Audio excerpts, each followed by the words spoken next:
Hello and welcome to my channel Commission under CPC. Section 75 हमें कुछ subjects बताता है जिसके लिए कोर्ट कमीशंस को इशू कर सकती है, जैसे partition, accounts, examination of witnesses and seal of movable property etcetera. And CrPC के अकॉर्डिंग कमीशन सिर्फ और सिर्फ विटनेस एग्जामिनेशन के लिए ही इशू किए जा सकते हैं, पर हमारे सीपीसी में कई सब्जेक्ट्स प्रोवाइड किए हुए हैं. सो स्टार्ट करते हैं.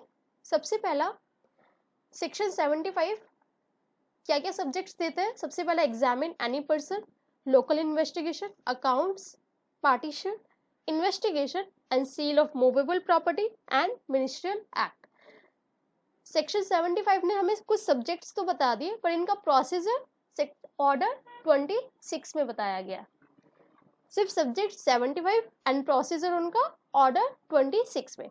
सो एक एक करके सब स्टार्ट करते हैं. सबसे पहला हमारा विटनेसेस एग्जामिनेशन. जनरली विटनेसेस का एग्जामिनेशन बिफोर द कोर्ट होता है, पर कुछ एक्सेप्शनल केसेस में विटनेसेस एग्जामिनेशन बाय कमिश्नर भी किया जा सकता है. तो कौन से वो केसेस है जिनमें बाय कमिश्नर किया जाएगा. सबसे पहले विटनेस या तो exempt हो from attendance, second sickness and third one is infirmity. In reasons के कारण बाय कमीशन विटनेसेस का एग्जामिनेशन हो सकता है, पर किस जुरिडिक्शन में होगा.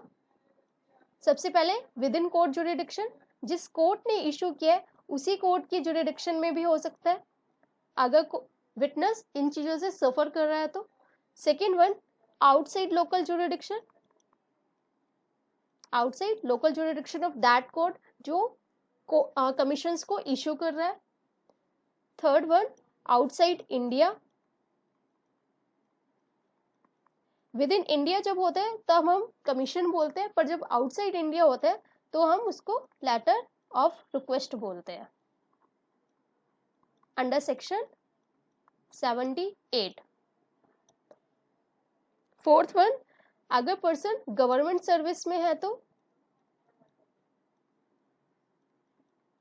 एंड लास्ट अगर कोई पर्सन लोकल जुरिडिक्शन जो कोर्ट की है उसको लीव करने वाला है और नेसेसरी है उसकी एग्जामिनेशन, तो इन सिचुएशंस में कोर्ट बाय कमिश्नर एग्जामिन कर सकता है. तो कौन सी कोर्ट को कमीशन करने के लिए डायरेक्ट किया जाएगा. एनी कोर्ट, कोई भी कोर्ट हो सकती है जहां पे विटनेस फाउंड हो. Any court where witness found except high court, पर हाई कोर्ट नहीं होगा, हाई कोर्ट को एक्सेप्ट कर दी जाए. सो यहां तक क्लियर. अब जो विटनेसेस की जो डेपोजिशंस होंगी, जो भी स्टेटमेंट्स रिकॉर्ड होगी, उनकी एविडेंशियरी वैल्यू क्या होगी. जनरल रूल तो ये है कि अगर किसी पर्सन के अगेंस्ट में कोई एविडेंस रिकॉर्ड हुआ है तो उस पर्सन की कंसेंट के बिना, विदाउट हिज कंसेंट, उसको एविडेंस में नहीं रखा जाएगा. विदाउट कंसेंट नहीं रखा जाएगा. जनरल रूल ये है, पर ये कोर्ट की डिस्क्रिशनरी पावर है, ये मैंडेटरी भी नहीं है, सिर्फ और सिर्फ डिस्क्रेशन है. अगर कोर्ट चाहे तो उसको एविडेंस की कैटेगरी में रख सकती है, पर इसके एक्सेप्शन क्या है इस जनरल रूल के. बिना पार्टीज की परमिशन के किसी विटनेस की स्टेटमेंट जो अगेंस्ट में है उसको भी एविडेंस में एडमिट किया जा सकता है. इसके एक्सेप्शन क्या थे. सबसे पहला विटनेस या तो डेड हो गया हो या फिर सिकनेस एंड इन्फर्म के कारण कोर्ट में अटेंड नहीं हो पाया और बाय कमीशन उसकी एग्जामिनेशन हुई है. एंड थर्ड वन डेथ हो गई हो. एंड लास्ट पर्सन जो है वो गवर्नमेंट सर्विस में हो, गवर्नमेंट सर्विस में हो. तो इन केसेस में पर्सन की कंसेंट नहीं चाहिए उसकी स्टेटमेंट को एडमिट करने के लिए एज अ एविडेंस. यहां तक क्लियर. एंड अब चलते हैं नेक्स्ट वन हमारा लोकल इन्वेस्टिगेशन.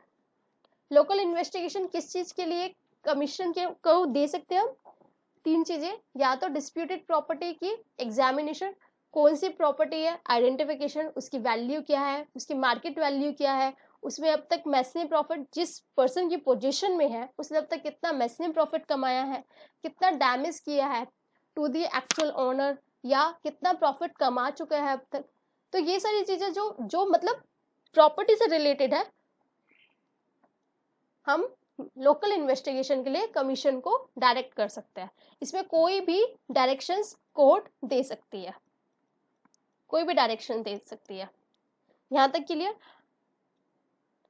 अब इनकी एविडेंशियरी वैल्यू क्या होगी? इनकी एविडेंशियरी वैल्यू के लिए जो लोकल इन्वेस्टिगेशन प्रोसीडिंग्स होगी कमिश्नर की, प्रोसीडिंग्स प्लस कमिश्नर्स रिपोर्ट, तब इनको एविडेंस की कैटेगरी में रखा जाएगा। बट विदाउट रिपोर्ट एविडेंस नहीं होगा, प्रोसीडिंग्स प्लस रिपोर्ट होगा तभी एविडेंस की कैटेगरी में हम इसको रखेंगे। नेक्स्ट वन हमारा अकाउंट्स दे सकती है for the inquiry regarding accounts, inquiry regarding accounts, पर यहाँ पे भी evidentiary value proceedings plus report of the commissioner, तभी एविडेंस में इसको भी रखा जाएगा। नेक्स्ट वन हमारा पार्टीशन। पार्टीशन कब होगा? अगर प्रीलिमिनरी डिक्री पास कर दी गई है फॉर दी पार्टीशन, तो कमिश्नर को अपॉइंट किया जाएगा फॉर दी कि जितने भी शेयर्स है उनको डिवाइड कर दिया जाए according to decree, according to decree. तो ये फॉर दी एग्जीक्यूशन के लिए कमिश्नर को यहाँ पे अपॉइंट किया जाएगा। एंड यहाँ पे कमिश्नर की जो रिपोर्ट है उसी की अकॉर्डिंग एविडेंस भी माना जाएगा।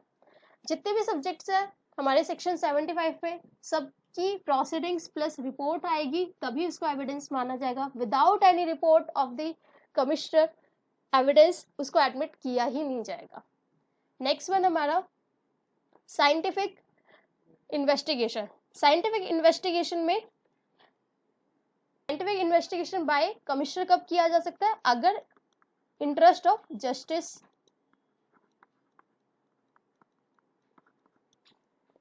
इसी के लिए, ठीक है। प्लस यहाँ पे कोई भी कोर्ट डायरेक्शन दे सकती है। यहाँ पे भी एविडेंशियरी वैल्यू के लिए proceedings plus report. Next one हमारा मिनिस्ट्रियल एक्ट। अगर किसी भी सूट में कोई मिनिस्ट्रियल एक्ट से रिलेटेड कोई भी क्वेश्चन रेज होता है तो कोर्ट कमिश्नर को अपॉइंट करेगी for performance of ministerial act, जो कि नेसेसरी ऑफ जस्टिस के लिए जरूरी है। नेक्स्ट हमारा seal of movable property.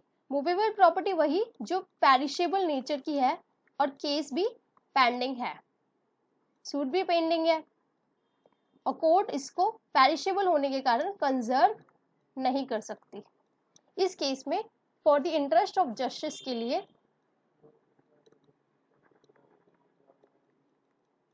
Court इस मूवेबल प्रॉपर्टी को सेल करवा सकती है बाय कमिश्नर। यहाँ पर भी कमिश्नर की रिपोर्ट जरूरी है फॉर द एविडेंस। नेक्स्ट हमारा यहाँ पर हमारे सारे सब्जेक्ट्स खत्म हो जाते हैं। एंड नेक्स्ट हमारे ये जनरल प्रोविजंस है कि जो एक्सपेंसेस है कमिश्नर के, इनको कौन पेड करेगा? या तो जिस पार्टी के कहने पर आई है कोई भी इंस्ट्रक्शंस, या तो जिस पार्टी के कहने पर कमिश्नर को अपॉइंट किया गया है, या फिर जिसके बेनिफिट के लिए किया गया है, बेनिफिट या हुज इंस्टेंस, दोनों में से किसी को भी कोर्ट डायरेक्ट कर सकते हैं for the payment. And commissioners की पावर्स क्या क्या होंगी? सबसे पहला, कमिश्नर किसी भी पार्टी का एग्जामिनेशन कर सकते हैं, एग्जामिनेशन ऑफ पार्टी, विटनेसेस या अदर पर्सन। अदर पर्सन अगर कमिश्नर के ओपिनियन में ये है कि अदर पर्सन जो है ये भी कोई एविडेंस दे सकता है, तभी कमिश्नर इस पर्सन को भी एग्जामिनेशन कर सकता है। सेकेंड हमारा, किसी भी डॉक्यूमेंट को या फिर किसी भी थिंग को कॉल कर सकता है एंड एग्जामिन कर सकता है। लास्ट वन, किसी भी बिल्डिंग में या किसी भी लैंड में कमिश्नर एंटर कर सकता है, but with in reasonable time में, विद इन रीजनेबल टाइम। अगर कमिश्नर के सामने कोई पार्टी या कोई प्लीडर जो है वो ऑब्जेक्शन करता है क्वेश्चन के रिगार्डिंग, तब क्या होगा, कमिश्नर कभी भी क्वेश्चन को डिसाइड नहीं कर सकता खुद से। कमिश्नर सिर्फ उस क्वेश्चन को और उसका जो आंसर उसकी ओपिनियन में उसको, प्लस जिस पार्टी ने या प्लीडर ने क्वेश्चन रेज किया है, इनको मेंशन करेगा अपनी रिपोर्ट में and present before the court. तो इस क्वेश्चन को डिसाइड करने वाली भी कोर्ट ही होगी। एंड ये सारा जो कमिश्नर की प्रोसीडिंग्स थी, ये सारी कंडक्ट होने के बाद उसी कोर्ट में रिटर्न कर दी जाएगी जिस कोर्ट ने कमिश्नर्स को इशू किया था। नेक्स्ट वन हमारा फॉरेन ट्रिब्यूनल्स। फॉरेन ट्रिब्यूनल्स के लिए दो चीजें हम देख सकते हैं।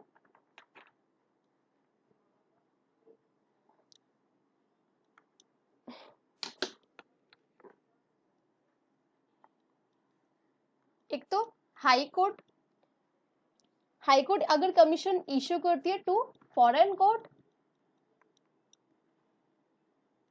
एंड अगर बाय फॉरेन कोर्ट, अगर बाय फॉरेन कोर्ट इश्यू किया जाता है तो पहला हमारा हाई कोर्ट अगर इश्यू करती है to the foreign court, and by foreign court अगर कमीशन आता है तो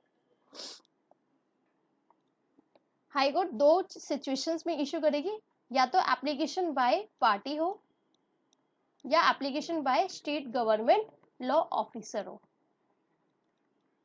ठीक है। और अगर हाई कोर्ट से कमीशन इश्यू किया गया तब उस कमीशन को एग्जीक्यूट हाई कोर्ट ही करेगी, यहाँ पे सिविल कोर्ट नहीं करेगी, उसको एग्जीक्यूशन हाई कोर्ट के थ्रू किया जाएगा।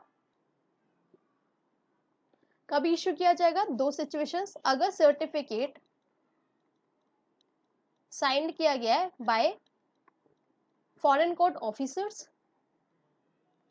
Foreign court officer plus transmit किया गया है to high court by central government, by central government.